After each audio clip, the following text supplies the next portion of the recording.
Hi friends, how are you? I hope you are doing well. My dear friends, आज हम लोग discuss करने वाले हैं पॉलिटी के बारे में। पॉलिटी वेरी इंपॉर्टेंट हो जाता है ऑल स्टूडेंट्स के लिए, चाहे वो कोई भी कंपटीशन की तैयारी कर रहा हो, चाहे एकेडमिक तैयारी कर रहा हो या कोई भी तैयारी कर रहा हो, ठीक है। Because you know that polity constitution वो भी भारत का, आप भारत के सिटीजन हो, भारत के बारे में आपको जानना बहुत ही ज़रूरत होता है। बिल्कुल उसी प्रकार से ज़रूरत है जिस प्रकार आप अपने घर का एड्रेस याद रखते हो, अपने फैमिली मेम्बर का नाम याद रखते हो, बिल्कुल उसी तरीके से आपके नॉलेज में यह होना चाहिए कि हमारे भारत में कैसी व्यवस्था है, भारत में कैसे गवर्नमेंट पाए जाते हैं, भारत में कितने स्टेट्स हैं, कितने यूटीज हैं, इन सारी चीज़ों के बारे में आपको जानकारी होनी चाहिए। खैर, आज हम लोग उन्हीं में से कुछ इंपॉर्टेंट टॉपिक जो आपको डिस्प्ले किया जा रहा है, आपको दिखाई दे रहा है, द पार्लियामेंट ऑफ इंडिया के बारे में हम लोग डिस्कस करेंगे। पार्लियामेंट ऑफ इंडिया भारत का संविधान, भारत का संविधान में एक बेहतरीन टॉपिक, संसद, भारत की संसद, ठीक है। हमारे यहाँ पार्लियामेंट्री सिस्टम है जैसा कि आपको पता है, जबकि यूएस यूनाइटेड स्टेट में प्रेसिडेंशियल गवर्नमेंट है, ठीक है। हमारे यहाँ पार्लियामेंट्री गवर्नमेंट है। अब देखिए, पार्लियामेंट में आप लोग जान रहे होंगे बस यही कि दो भाग होते हैं, एक लोकसभा होता है, दूसरा राज्यसभा होता है। बहुत सारे स्टूडेंट्स जो लेवल की तैयारी करते हैं, एक अच्छे लेवल की तैयारी करते हैं, वो भी जानते हैं कि लोकसभा और राज्यसभा होता है। नहीं नहीं माय डियर, हमारे पार्लियामेंट में 3 अंग होते हैं। पार्लियामेंट के 3 पार्ट्स हैं, 3 एक क्या बोल सकते हैं इनको, बेस हैं। कौन कौन से हैं? एक प्रेसिडेंट है, द प्रेसिडेंट, फिर राज्यसभा, तीसरा लोकसभा है, ठीक है। द प्रेसिडेंट एक अभिन्न अंग होते हैं। यह आपके इन दोनों हाउस में एक मेंबर नहीं है, इन दोनों हाउस के मेंबर नहीं है, लेकिन इसके अभिन्न अंग माने जाते हैं प्रेसिडेंट, द प्रेसिडेंट। ये आर्टिकल 52 के अकॉर्डिंग द प्रेसिडेंट जो है आपके पार्लियामेंट के मेंबर होते हैं। आर्टिकल 80 के अकॉर्डिंग यह आपका राज्यसभा बना हुआ है। आर्टिकल 80, आपसे कोई पूछे किस आर्टिकल से राज्यसभा का जो कोडिंग किया गया है वो किस आर्टिकल में है, तो आप कहेंगे आर्टिकल 80, और आर्टिकल 81 में लोकसभा को कोड किया गया है, ठीक है। और पार्लियामेंट जो है ना, ये 79, आर्टिकल 79 में इसको कोड किया गया। यह शब्द पार्लियामेंट शब्द कहां से लिया गया है माय डियर फ्रेंड्स, बताइए कमेंट बिलो नाउ। तो यह आपके फ्रांस से लिया गया है, फ्रांस से लिया गया है पार्लियामेंट, ओके।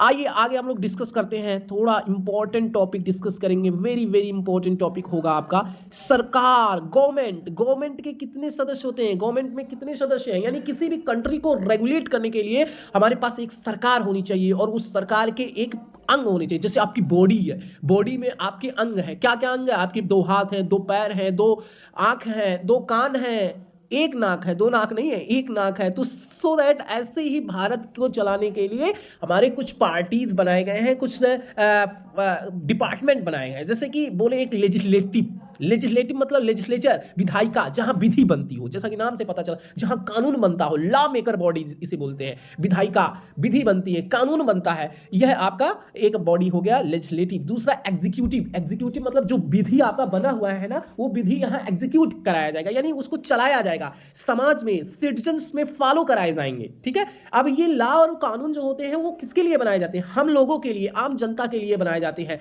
उनके वेलफेयर के लिए बनाया जाता है, उनकी गुडनेस के लिए बनाया जाता है, कि उनकी जो लाइफ हो, हेल्दी लाइफ हो, उनको वो प्रॉब्लम फेस ना करना पड़े। प्रॉब्लम के डिसोल्वेशन के लिए क्या बनाया जाता है? लॉ बनाया जाता है, कानून बनाए जाते हैं, एक्ट बनाए जाते हैं, ठीक है। बिल जिसे बोलते हो आप, बिल पास होता है। मैं आपको सारी चीजें बताऊंगा, बिल कहां से कैसे पास होता है, कितनी मेजोरिटी से पास होता है, फिर कहां जाकर के सिग्नेचर होता है तो वो एक्ट बन जाता है, ठीक है। जो भी कानून हमारा लेजिस्लेटिव विधायिका बनाती है वो एग्जीक्यूटिव को भेजेगी। एग्जीक्यूटिव में कौन होते हैं? हमारे प्राइम मिनिस्टर होते हैं, हमारे प्रेसिडेंट होते हैं, वाइस प्रेसिडेंट होते हैं, सीएम होता है। तो ये सारी चीजें जो होती हैं एग्जीक्यूटिव बॉडी होती हैं, ये रेगुलेट करवाती हैं, ठीक है। सिटीजंस में अप्लाई करती हैं, कहती हैं कि भाई इसको आपको मानना पड़ेगा। यदि आप नहीं माने तो एग्जीक्यूटिव बॉडी का ही काम है कि वो आपको पकड़ेगी, और पकड़ करके कहां ले जाएगी? जुडिशरी में ले जाएगी, न्यायपालिका में ले जाएगी, और न्यायपालिका में इंटरप्रिटेशन होगा, व्याख्या किया जाएगा। जो भी आपने उसको अवहेलना किया है, उसको ब्रीच किया है, उस ब्रीच में आपको डैमेजेस मिलेंगे, आपको पनिश भी किया जाएगा अगर क्रिमिनल मैटर है, ठीक है। तो वो आपका जुडिशरी जुडिशरी बॉडी चली जाएगी।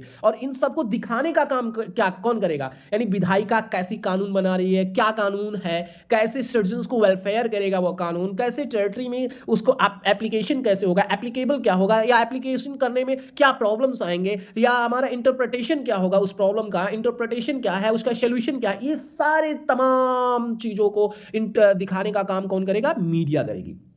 मीडिया आर्टिकल 19I में आता है। ओके माय डियर, यह आपकी कॉन्स्टिट्यूशन का 4th पिलर कहलाता है। ठीक, तो आपकी गवर्नमेंट के कितने अंग हैं, 4 अंग हैं, 4 पार्ट्स होते हैं। कौन कौन से हैं, लेजिस्लेचर भी बोलते हैं इसे, एग्जीक्यूटिव बॉडी, जुडिशरी और मीडिया। ओके, लेजिस्लेचर क्या करता है, लेजिस्लेचर कानून बनाता है, कानून बनाएगा। जैसे विधायक होते हैं, एमएलए होते हैं, एमपी होते हैं, अपने अपने क्षेत्र में जाते हैं, वहां लोगों जनता से मिलते हैं, सिटीजन से मिलते हैं और उनको उनके प्रॉब्लम को समझते हैं। फिर जब वह प्रॉब्लम को डिसॉल्व करने के लिए कानून की आवश्यकता होती है, हमारे कॉन्स्टिट्यूशन में मान लेते हैं कानून नहीं है, क्या को बदलते हुए समय के अनुसार कानून भी बदलना पड़ेगा, या कानून लाना पड़ेगा, अमेंड करना पड़ेगा, या इंक्लूड करना पड़ेगा, तो वो सब ले जाकर के अपने पार्लियामेंट में, अपने संसद में डिस्कस करते हैं। और जब डिस्कस करते हैं तो वहां पे एक बहस होती है, मैं सब बताऊंगा सेशन क्या होता है, कितने प्रकार के क्वेश्चंस पूछे जाते हैं, कैसे होता है, ये सारी चीजों को मैं तमाम सारी चीजों का नॉलेज आपको देंगे। फिर जब डिस्कस होता है तो वहां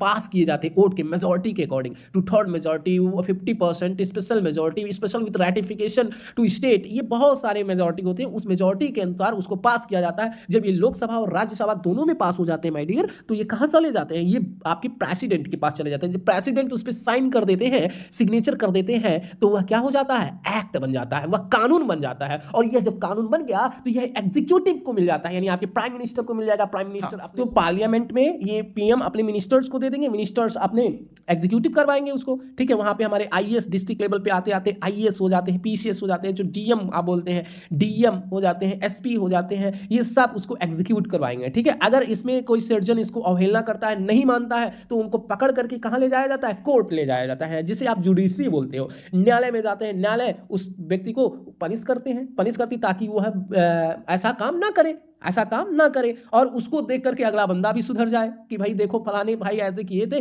उनको पुलिस पकड़ के ले गई, उनको पनिशमेंट मिल गया, यार अब ऐसा काम हमको नहीं करना है, अब इसको मानना है, क्योंकि यह वेलफेयर के लिए है, हमारे समाज के लिए, हमारे सोसाइटी के लिए है। और मीडिया इन सारी चीजों को क्या करती है, दिखाती है। मीडिया का काम होता है दिखाना, ये सारी चीजों को मीडिया दिखाती है।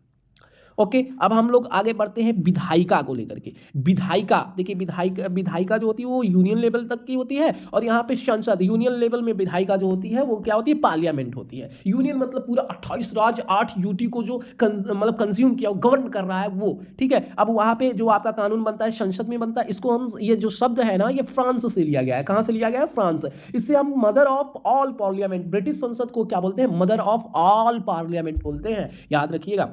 पार्लियामेंट जो है माय डियर, ये पार्ट 5 में है। पार्ट 5 में आपके इंडियन कॉन्स्टिट्यूशन के पार्ट 5 में इसका डिबेट मिलेगा आपको।